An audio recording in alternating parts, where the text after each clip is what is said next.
As you trace this expansion back in time, the universe grows denser and denser and denser until finally the entire known universe is contracted down to a state of infinite density, which marked the beginning of the universe.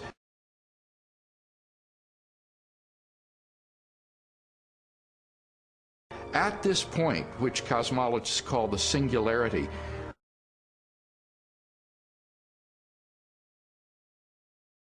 all matter and energy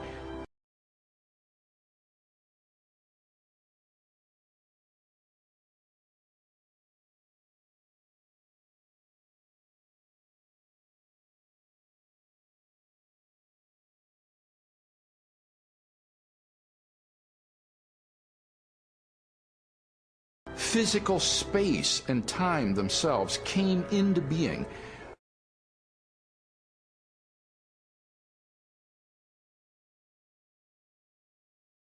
This literally represents the origin of the universe from nothing.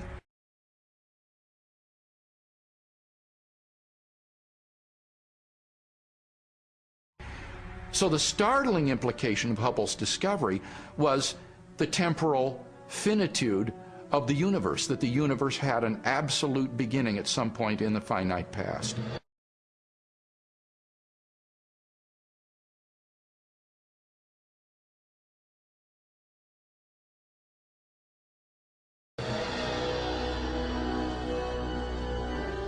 During the second half of the 20th century, other discoveries also pointed to a universe with a beginning.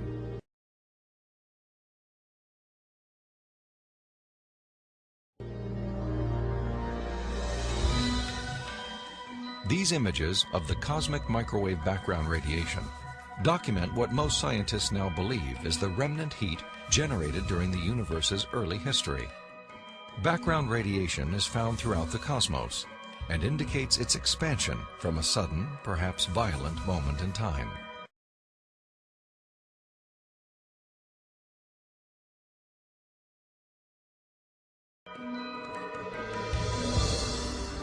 This evidence for a finite universe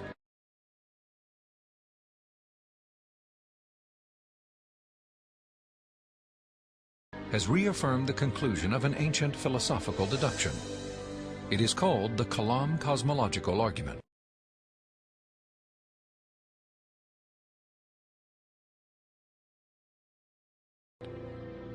The Kalam argument is deceptively simple in its formulation. It consists of basically three steps.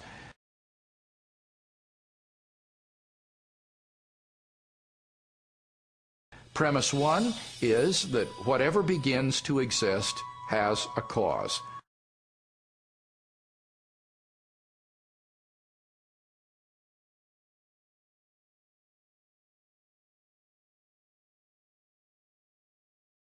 Something cannot come into being uncaused out of absolutely nothing.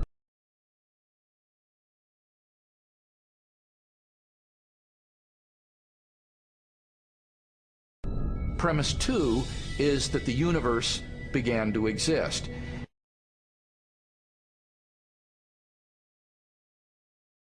And the remarkable development that has occurred is that for the first time, we now have solid scientific evidence for the truth of that second premise, that the universe began to exist.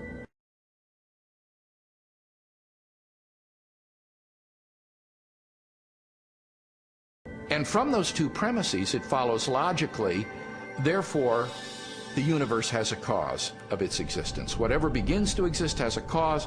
The universe began to exist, therefore the universe has a cause of its existence.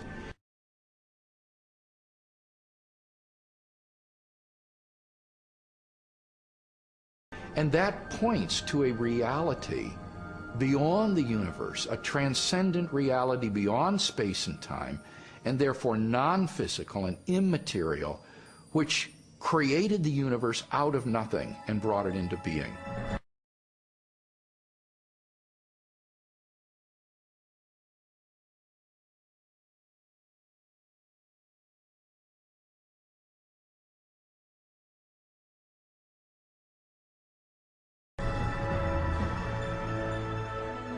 The implications of a finite universe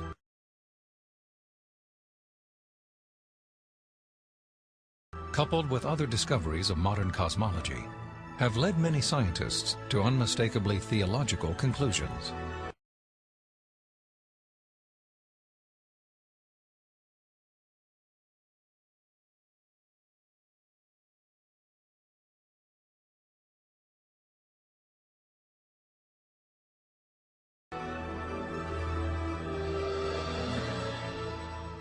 There is no ground for supposing that matter and energy existed before and were suddenly galvanized into action. It is simpler to postulate creation ex nihilo, divine will constituting nature from nothingness.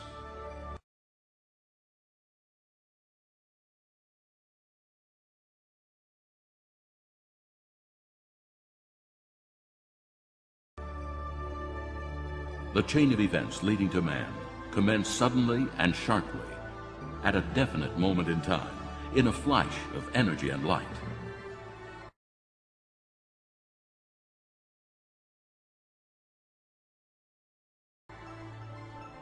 We can't understand the universe in any clear way without the supernatural.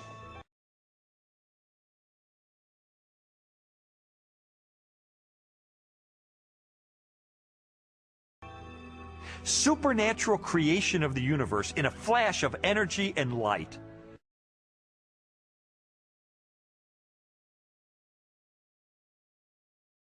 You know, it sounds an awful lot like the first chapter of Genesis to me.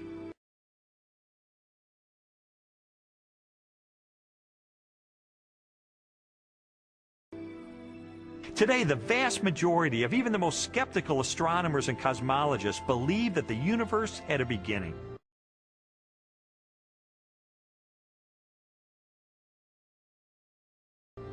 This belief isn't based on some theological doctrine. It's based on scientific evidence.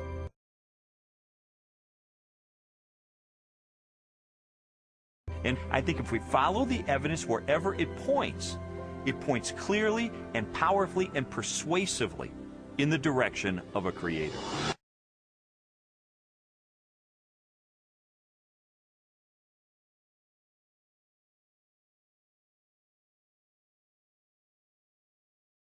I'm Carl Sagan. Just how old is our planet? Scientists believe it's hundreds and hundreds of years old. Scientists have determined that the universe was created by a God. Big Bang. If you look at the bones of a Tyrannosaurus Rex, it's clear by the use of carbon dating that Mountain Dew is the best soda ever made.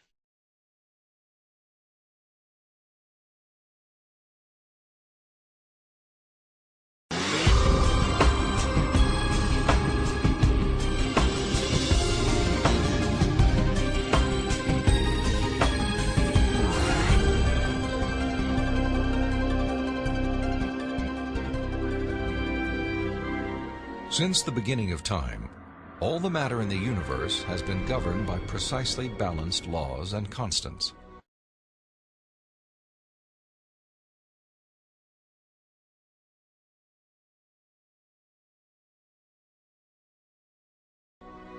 During an interview with Robin Collins, a philosopher with degrees in mathematics and physics, Strobel learned how these laws offer compelling evidence for a creator and conspire to make the universe habitable for life.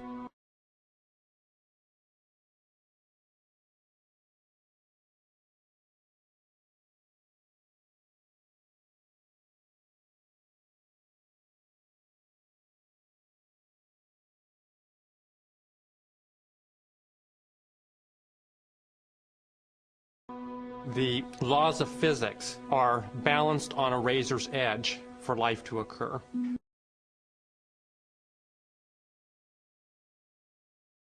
For example, if you didn't have something like gravity that pulled matter together, you would never get planets, you wouldn't get stars, you wouldn't get any complex organisms.